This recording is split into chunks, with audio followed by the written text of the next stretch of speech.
Hello বন্ধু বান্ধবীরা, আজ অনিতা রান্নাঘরে তোমাদেরকে স্বাগতম। আজকে আমি নতুন রেসিপি নিয়ে ফিরে এসেছি। কি বানাই তোমরা দেখো। আমি চুলাটা জ্বালিয়ে দিলাম, এখন আমি কড়াইটা বসিয়ে দিলাম।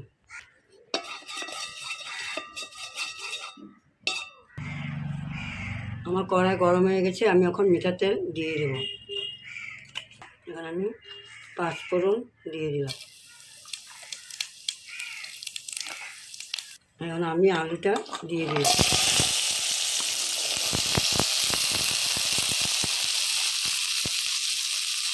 এখানে স্বাদ মতো লবণ দিয়ে দিলাম, হলুদের গুঁড়াও স্বাদ মতো দিয়ে দিলাম, মশলার গুঁড়া দিয়ে দিলাম পরিমাণ মতো।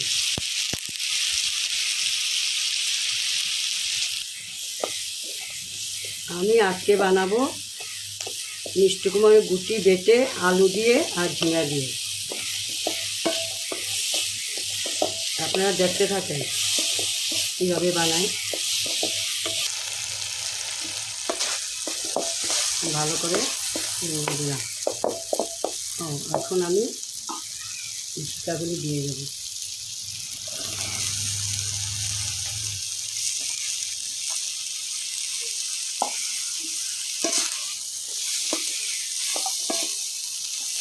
ভালো করে রাখতে হবে। মিষ্টি কুমড়োর গুটি বাটা দিয়ে তরকারি, এটা কিন্তু বেগুন দিয়েও খাওয়া যায়। বেগুন দিয়ে ভালো লাগে, ঝিঙা দিয়েও ভালো লাগে।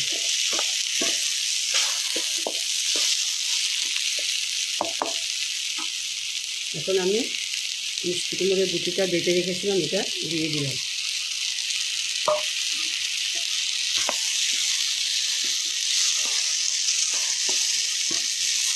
ভালো করে মজাতে হবে।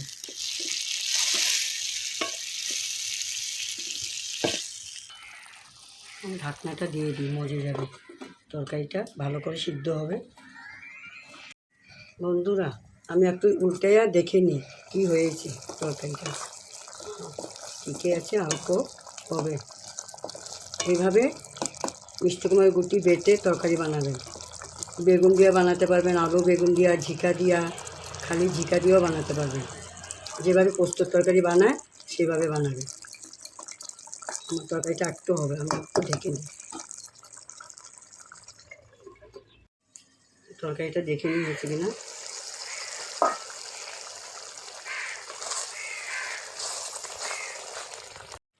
এখন তরকারিটা আমার হয়ে গেছে। আপনারা দেখেন আমি কিভাবে বানিয়েছি। মিষ্টি কুমড়ো গুটি বেটে ঝিকা দিয়ে আর আলু দিয়ে বানিয়েছি, কাঁচা লঙ্কা নামিয়ে নিলাম। আমার রেসিপিটা রান্না হয়ে গেছে। আপনারা দেখেন আমি কিভাবে বানিয়েছি। আলু, ঝিকা আর উপরে টমেটো দিলাম, ধনিয়া পাতা দিয়ে সুন্দর সাজিয়ে দিলাম। আপনাদের যদি রেসিপিটা ভালো লাগে, লাইক শেয়ার কমেন্ট সাবস্ক্রাইব করবা আর আমার সাথে থাকবা। তোমরা ভালো থাকো, সুস্থ থাকো। এইভাবে বানিয়ে খাবেন। মিষ্টি কুমড়োর গুটি দিয়ে আলু আর ঝিকা দিয়ে বানাবেন।